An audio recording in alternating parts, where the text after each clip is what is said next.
Hello, Nadia. Good morning. Hi, James. Good to see you again. How are you? Yes, I'm good. I'm good. Thanks. I'm glad to have you back on our Office Layer podcast for episode 4. And today we have an interesting topic in store for everyone, which hopefully it's close to everybody's heart, especially as professionals or solopreneurs.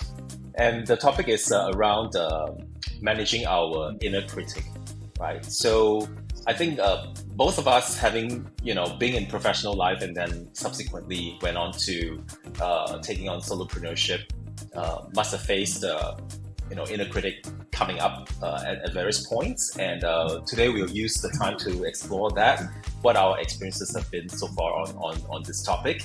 And hopefully at the end we can close with some tips for other people who actually face the same challenges as that. But to lead into that, I was hoping that Nadia, you would be okay to share with us your journey so far, right? So I think the last time we talked, you were just kind of transitioning into, a solopreneurship kind of role.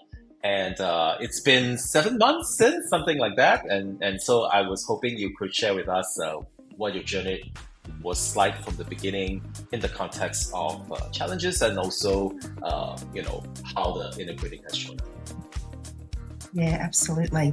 Look, happy to share, James. It's a never-ending, I think, beast, right? This inner critic and this imposter syndrome that constantly creeps in, and whether it's sort of in the mind, in the heart, in the soul, or it just sits on your shoulder. I don't know where it sort of sits exactly, but it's always there talking to us. So look, for me, the journey has been huge in the last sort of 6 or so months. I think in the last session we were open, and I shared that my position after working in a HR solutions company after 7.5 years was made redundant, along with a few of my other colleagues, and I hadn't experienced that in a 20+ year career. So even the inner critic always sort of showed up in that journey of work. But coming out of that sort of redundancy or post-redundancy, although there was a lot of relief and there was a real feeling of, okay, this was meant to happen and this was meant to be, the imposter syndrome, or that inner critic that I was feeling, and the dip in confidence, I think, that I felt at a period of time when I was deciding on what I wanted to do and whether I wanted to go back into a very similar role and just work for another organisation, mainly a big corporate, doing sort of one thing versus potentially going out on my own and servicing a lot of other different clients. So there was lots of toing and froing, lots of soul searching, trying to work out whether I was confident enough, clever enough, intelligent enough, qualified enough, experienced enough, right? Am I enough to go ahead and do all of that? And they were the questions I think that I was asking myself. Yeah, I think it's interesting, Nadia. You mentioned about this. Am I enough? Right. So I think I don't know if you felt that when you were kind of transitioning out from corporate, but I think one of the biggest feelings that most of us in that situation would feel or would have to contend with is the fact that we have our position was made redundant, or for whatever reason we are no longer in that role, and a part of us maybe question, number one, are we making the right decision, and number two, is there something wrong with us, and all this kind of self-questioning comes into play, right? And then so how do we deal with that and process that before we move on to what we want to do next, right? Yeah, absolutely.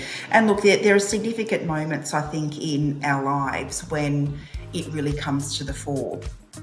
And, working through a coaching certification that I've also recently completed through a company called Women's Rising, it was very significant, and there was a huge sort of topic around, or a key module around, particularly how as women, we by a certain age we drop our confidence levels drop by about 30%.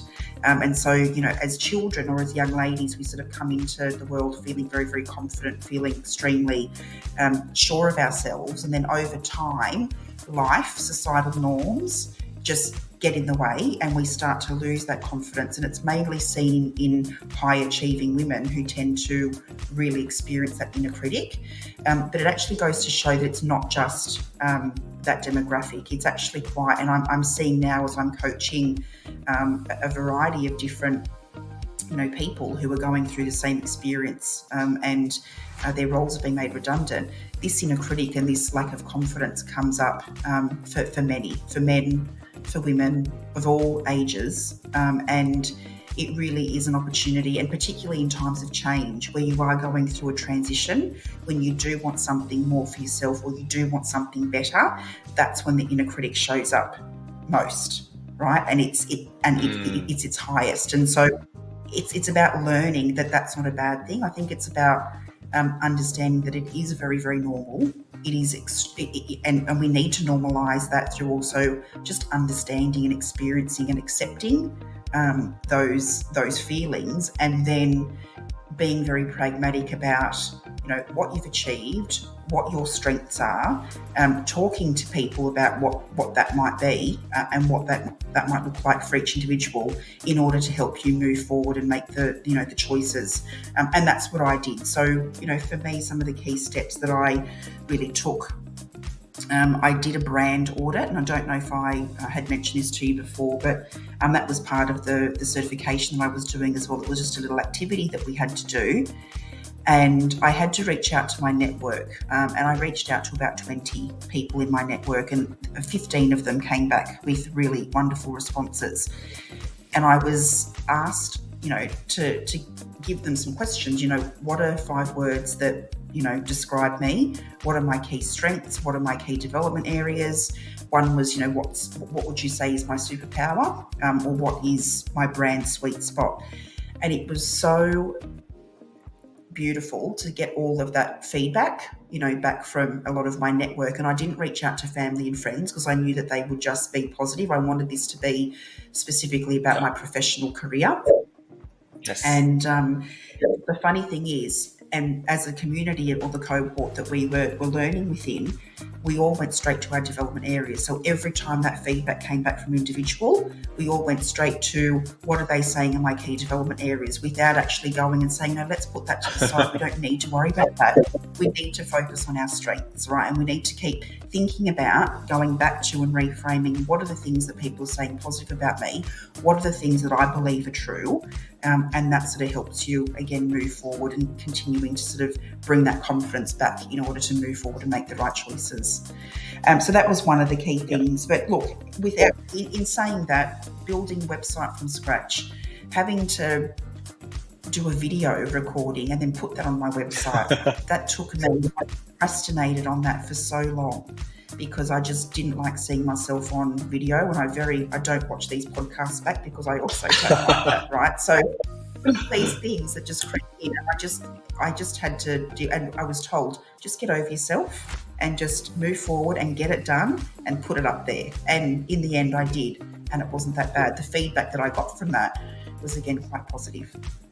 Yeah, Nadia, all I can say is I have a similar experience recording my first video. It's like talking to your phone. I mean, I'm not Gen Z, right? So that doesn't come naturally to me.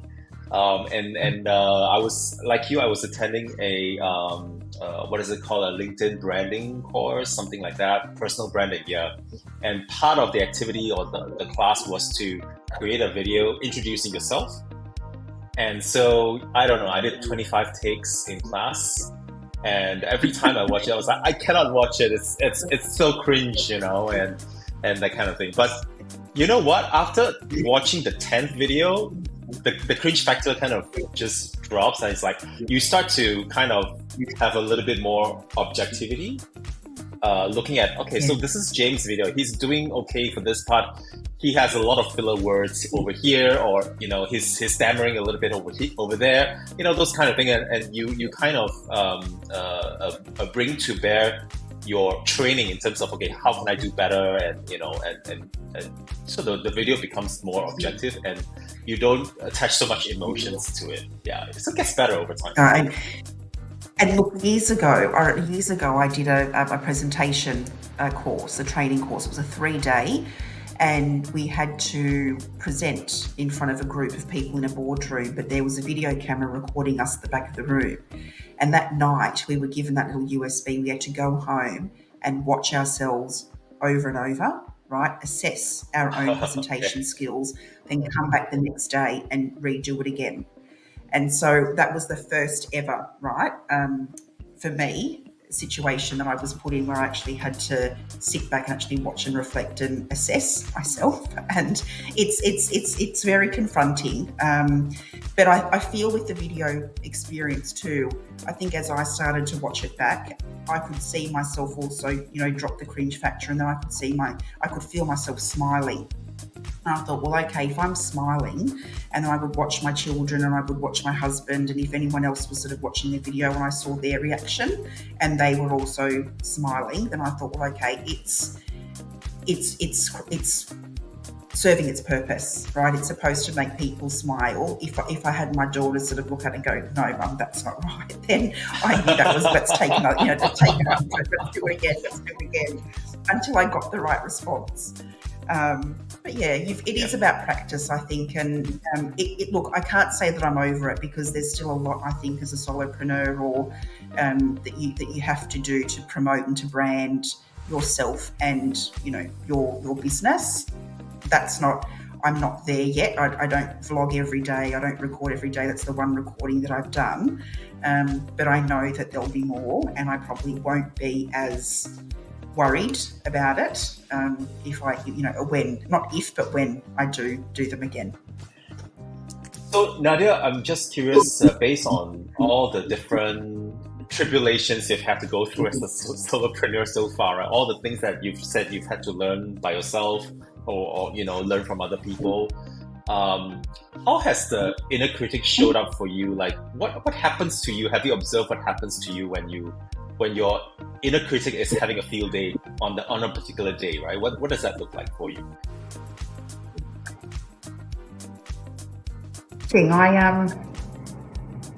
There was a situation recently where I really then felt it, I think, and it for me, it presents itself in how, in my body, the way that I'm feeling. And I tend to, I think I feel my anxiety just sort of increase a little. I'm not as calm, I'm not relaxed, I'm not as positive. So I just feel I get a little bit more melancholy.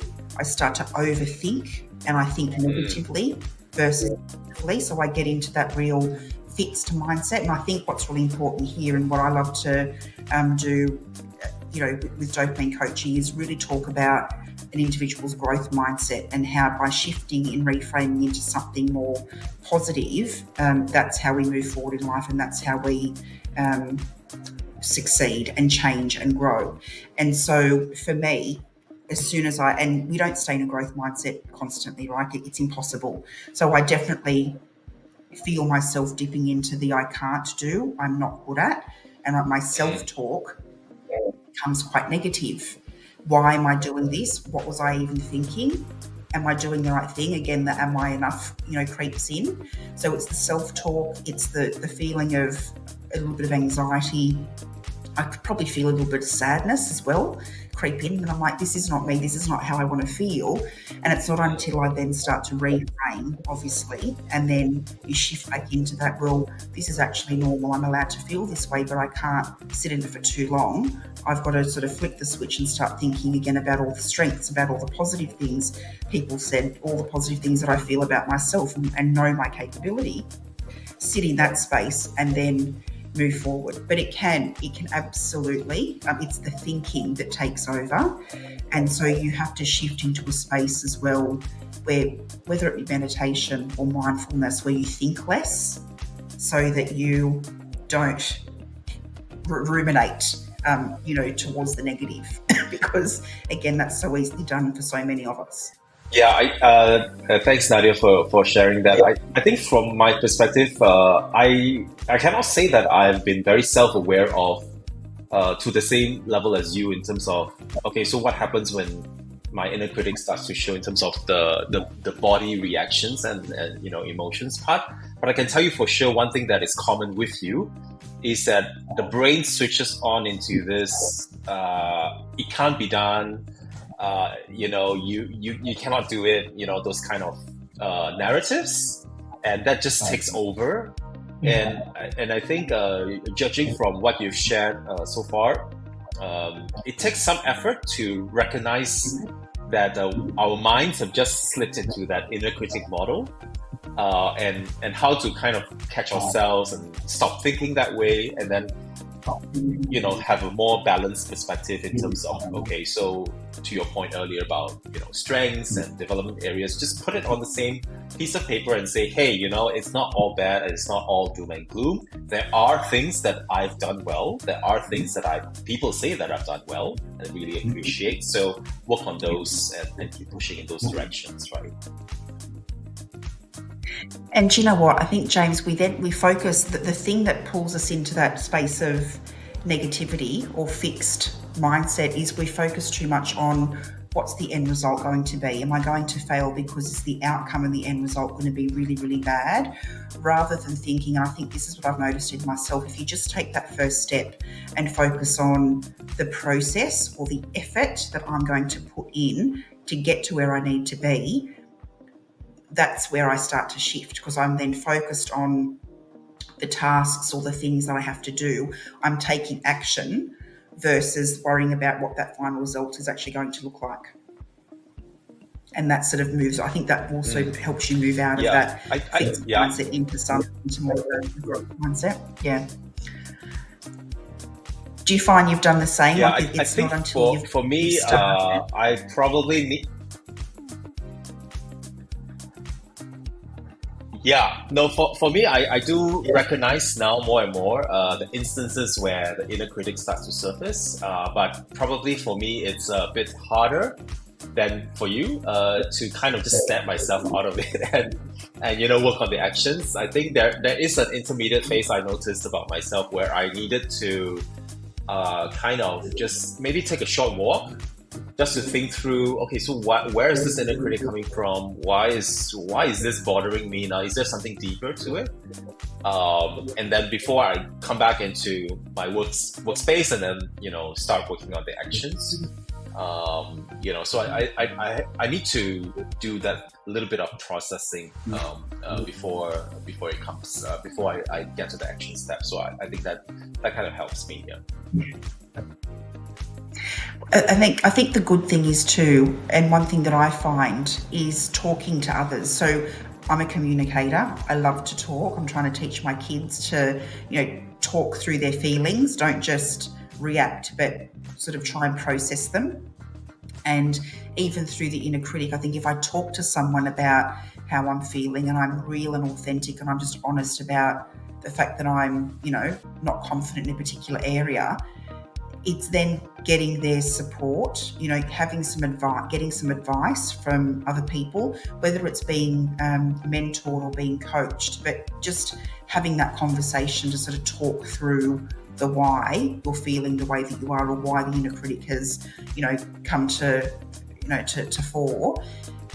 And then asking for the feedback as well. Like it's so, just being open to feedback is so important. As long as you see that constructive or that positive feedback as something that will help you move forward, rather than sit in that space of constructive feedback and then get stuck in it again. So you do have to consciously shift out, but also see the value in why people are giving you the feedback. I think which is key, and being open to that. So, a walk, talking to someone, getting feedback, all of that I think helps process those, that negative inner critic that can always pop up in, various times of not just the week but the day sometimes.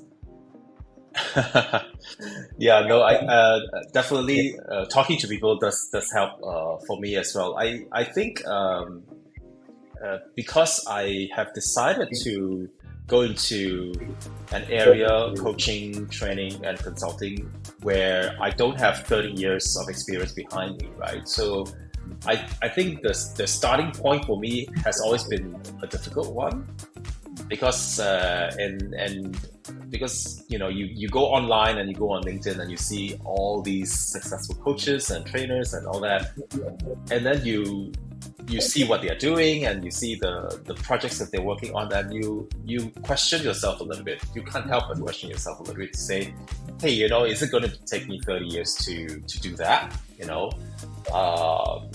Those kind of things. And I think it's important to catch ourselves as we are having those thoughts, to say, the most important thing is actually to look at your own journey and to devise a way to move forward that is going to be doable for you.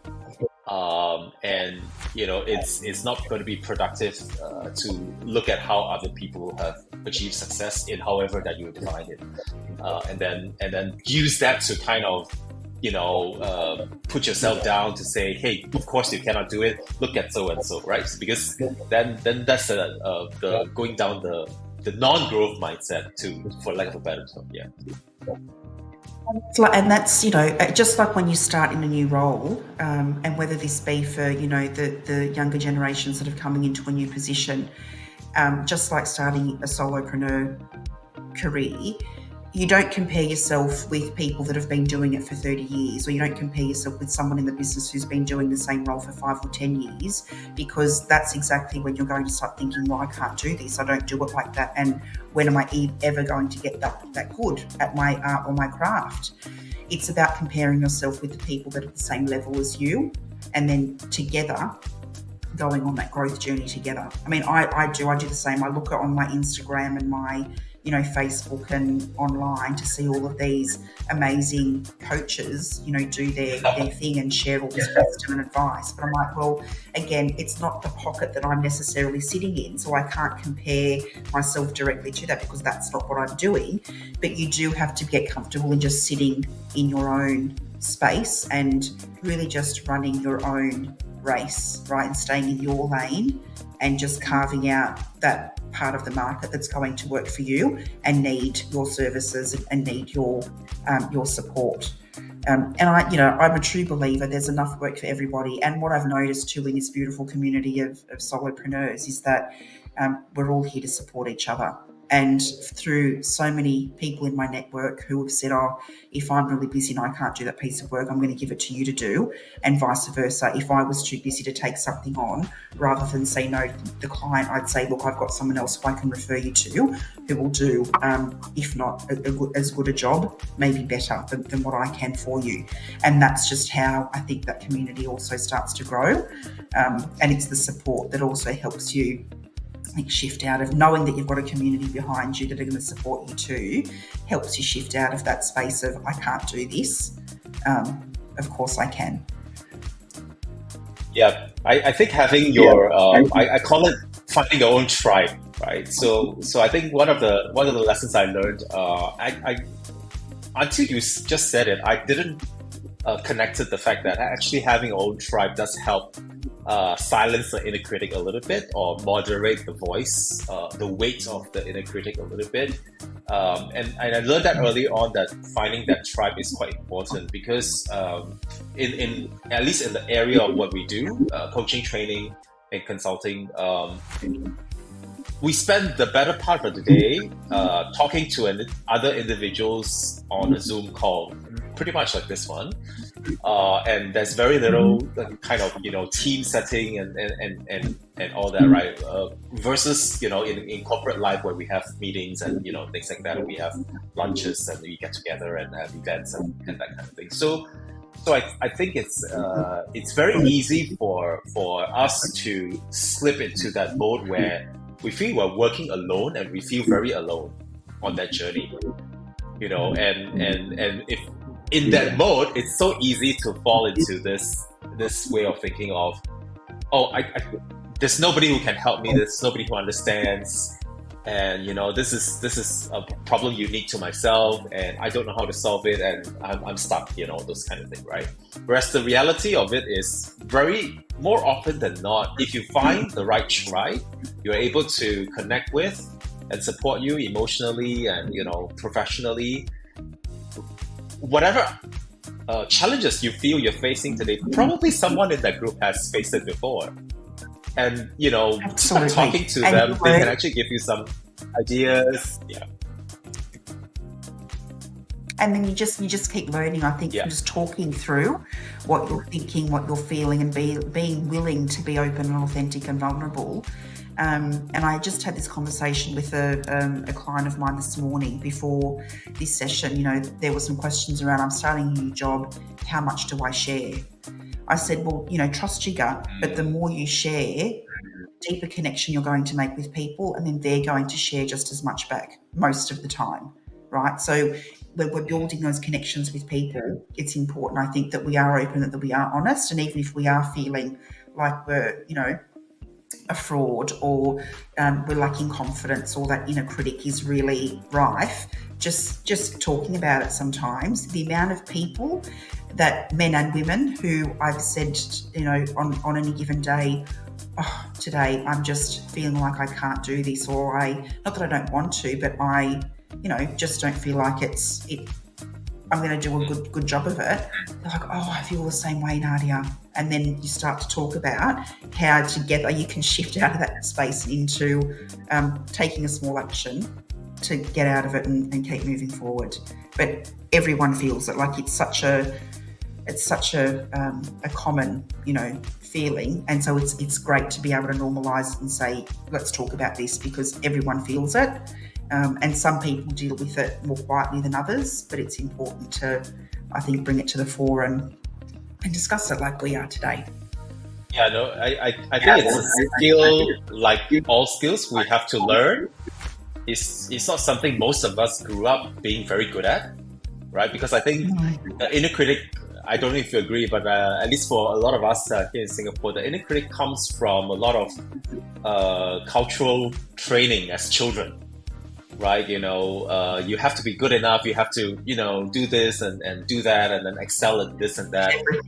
And so most of us don't feel we are quite up to these tasks sometimes as children, right? And then we try and do our best, take an exam and whatever, get our diploma, and then we feel a little bit better about, or confident about, our abilities, right? And then when you go to a workplace where you don't get a diploma for a job well done, right?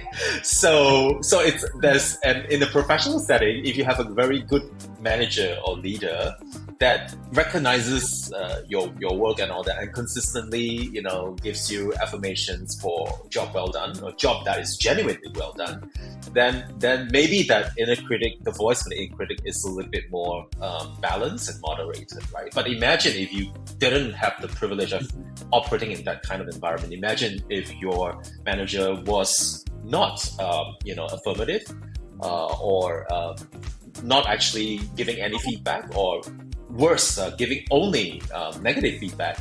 Can you imagine your own inner critic is going to be reinforced and get stronger, and that kind of thing, right? Yeah. Totally true, and that's why I think the need for some positive reinforcement sometimes, and celebrating success, and particularly in teams, and if we go into that sort of leadership space where you're rewarding people and even just thanking them for a job well done, builds an individual's confidence and says, well, okay, I've done this, I can keep doing this. It's important to give constructive feedback, absolutely, but I think there needs to be a balance, and I think it's the way in which we give constructive feedback at times that won't allow the individual to drop into that space of inner critic and just say, well, okay, that's constructive. I'm fine with that. Now, what do I need to do for myself and for my team, or for the business, to shift out of that and, take that constructive criticism or feedback, work on it and do better. But a lot of the time, an individual's inner critic will take over. We don't take feedback or constructive feedback well, and then you can shift into that space even more. So it's definitely something we need to learn. And unfortunately, as children, naturally those first 7 years of our lives are when we are our most confident, where we feel like those superheroes that we, watch in a cartoon. Absolutely. And as life starts to happen, right, and all these little things start to occur, you then start to realise, okay, that's when the confidence starts to drop. So that there's a lot of work to be done. Like and we can talk about this more, but my daughters go to tennis on a Saturday morning, and one of their coaches jokingly always says to them, boys are better than girls, boys are better than girls. And my girls come home and tell me that. So angry. I'm like, I'm going to ring him. I'm going to tell him not to say that to you. They're like, don't worry, he's only joking. But even just to say that, that's not right. And I don't know right now whether that's actually having an impact on them. But who knows in sort of 5 years' time whether that is the start of them feeling like boys are better than girls. Like, so for me, that's a really big thing. Yeah. No, but anyway. I think Nadia, you've hit on a good tip for parents as well in terms of helping to moderate the voice of the inner critic in their own children, right? So I think that's important, and not many parents actually recognize that they need to do that consciously. I just maybe want to finish off with one or two advice that we can give to professionals who are wrestling with their inner critic. So I'll start. So I think one of the things that I learned that really worked for me is to give my inner critic a name. And I named mine after a sitcom character. So you want to guess who that sitcom character is? Sitcom character? Yeah, it's from an American TV show from many, many years ago. Yeah. So is it, I'm thinking Seinfeld. Oh my God, it's Seinfeld. It's Seinfeld. It is? It is. Is it Jerry? Yeah, Jerry. Because yes, sure. No, but I tell you why.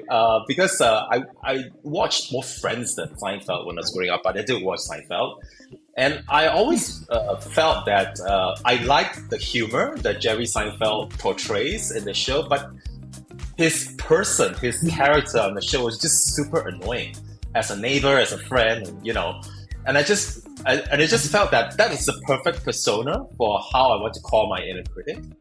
And so when I feel like the Jerry Seinfeld in my mind is saying something that is stopping me from taking action or criticizing myself too much, then I'll just in my mind say, Jerry, just put a lid on it. Okay, I'm just gonna do it. Yeah. And it feels good, actually. Just do it. I've heard that too. Like, I've got a few other colleagues, and one in particular that comes to mind who she used to joke around all the time, and you'd hear at her desk, and she'd say, shut up, whoever, and that she'd be talking to her inner critic, her little voice that would be telling her, you can't do this. And so she also had a name for her inner voice as well. I don't have that. I maybe need to think of a name for mine. No, I come up with a name. I've got to think of one. But it is about the thinking less. I don't know. For me, I think what I've noticed over the last 6 months, and this is probably where my inner critic has been stronger than ever in my entire career, and I still get it if I'm ready to facilitate a workshop, or if I've got to give a presentation. There's that little bit to say, well, okay, how are you going to perform today? Are you going to really stuff this up, or are you going to do a great job? So it still creeps in certain occasions, but it's just the thinking less for me. It's like just going, no, enough, and really just actively pushing it out of your mind and thinking about something positive or proactive, or what action can I take now? For me, it's the doing something that will then help me just snap out of it. And then the more actions that I take, I'm like, well, I'm actually doing this now. It's not so bad. Yeah. And then I find that it's I've accomplished it, and I've done what I've needed to do. But it's I think there's three things. It's about staying in your lane and really believing in what you're truly about. And so we spoke about that through the coaching and solopreneur space, but also just knowing who you are and what you really what the true purpose is. It is that thinking less that really sort of shifts you out of the I can't do into I'm going to try it and just see what happens, and seeing that failure might even actually be, or a challenge. It's an opportunity to learn, really. and then just taking action, doing something, and making sure that it's that first step to then being able to, and rewarding yourself for that small action as well, and saying, well, okay, you did that, well done, and then move on to something else. And it could be as easy as telling yourself, well done, giving yourself a pat on the back, going for a walk or a run, having a coffee, or, something that, that makes you feel good. And that's, I guess, the dopamine hit that you get that just keeps you moving forward. So that's important too.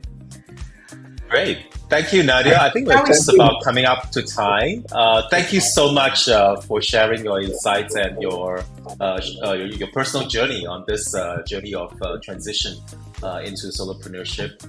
I wish you all the best in the upcoming months, and I'm keeping my fingers crossed for you and rooting for you to be successful. And I know you will accomplish a lot if you apply yourself to it. Yeah. Likewise, James. Look, thanks for having me again. I always love doing these. So, depending on what our next topic of conversation is, we'll have a think about that, and I hope to see you soon. And like we said, next time in person, we can be in the same room together and not one in Singapore and one in Melbourne. Yeah, let's do that. Thank you so much. Thank you. You're welcome. All right. See you soon. See you next time. Bye.